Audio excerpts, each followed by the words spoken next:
Assalamualaikum warahmatullahi wabarakatuh.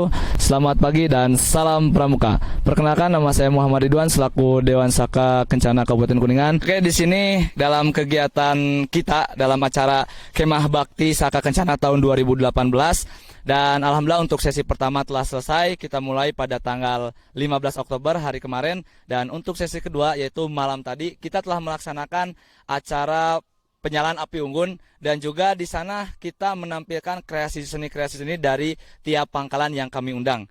Karena di sini tiap pangkalan yang kami undang itu berjumlah 20, dan tiap pangkalan menampilkan kreasi seni, ada yang menampilkan pencak silat, ada yang menampilkan puisi dan lain sebagainya. Karena ternyata sangat banyak sekali bakat-bakat yang dimiliki sama teman-teman kita, khususnya teman-teman anggota Saka Kencana. Nah, untuk malam sendiri kita berakhir sampai pukul 11 itu ditutup dengan acara hiburan, nyanyi-nyanyi bareng, dan dari teman-teman genre juga ada yang menampilkan bakatnya berupa nyanyi dan lain sebagainya. Nah, terus untuk kegiatan selanjutnya kita dimulai dari pagi hari. Diharapkan pada malam itu untuk acara malam tadi, kita khususnya saya berharap teman-teman semua bisa lebih dekat lagi dengan peserta, karena di sini peserta sendiri bukan hanya dari satu sekolah saja. Otomatis kita waktu hanya 2 hari, diusahakan dalam 2 hari ini kita bisa mengenal lebih dekat, karena acara malam pun kita namakan dengan malam keakraban, ya. Nah, di sana kita bisa lebih dekat lagi dengan teman-teman dari Saka Kencana sendiri. Dan yang paling penting, harapan dari saya setelah kegiatan ini teman-teman semua bisa mengamalkan ilmu yang kita berikan. Oke, rangkaian Saka Kencana dilanjutkan kembali pada pagi harinya. Kita dimulai pukul 5 pagi. Kita sudah melaksanakan sholat berjamaah bareng, dan sampai dengan pukul 6 istirahat, dan pukul 6 kita mulai agenda olahraga pagi, ya. Nah, olahraga pagi ini kita menampilkan beberapa senam.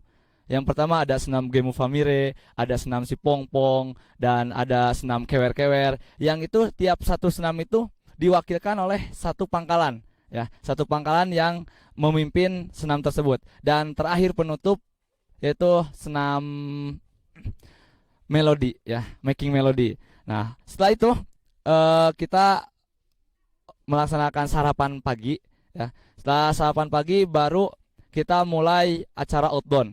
Nah, di sini pada acara outbound kita mempunyai beberapa game.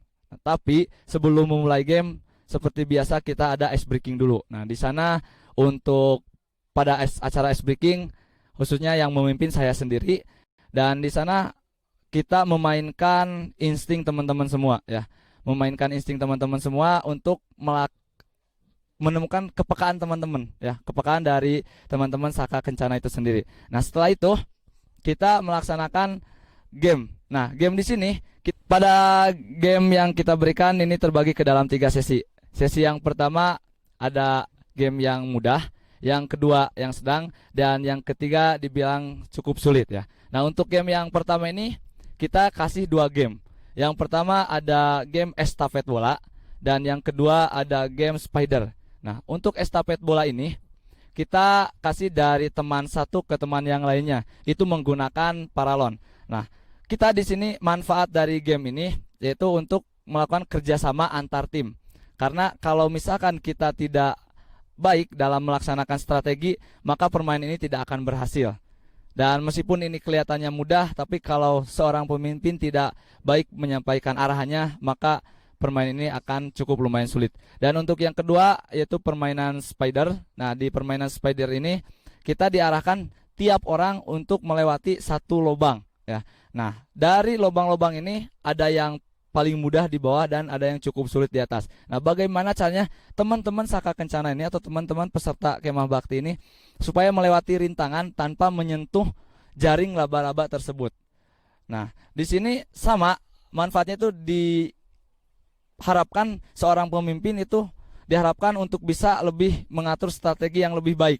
Karena di sini dituntut untuk seorang pemimpin bisa mengarahkan bawahannya dan juga kerjasama tim, ya. Kalau misalkan kerjasama tim di sini tidak baik, maka permainan ini akan sangat sulit sekali. Untuk sesi kedua ini kita kasih game moving boom dan pipa bocor, ya. Yang dimana untuk moving boom sendiri cara bermainnya yaitu satu kelompok yang berjumlah 13 orang sampai 16 orang itu disediakan tali rapia dan satu aqua. Nah, di mana melatih untuk keseimbangan ya. Untuk melatih keseimbangan harus memindahkan bola dan aqua gelas yang berisi air di atasnya bola itu supaya dari titik A supaya sampai ke titik B.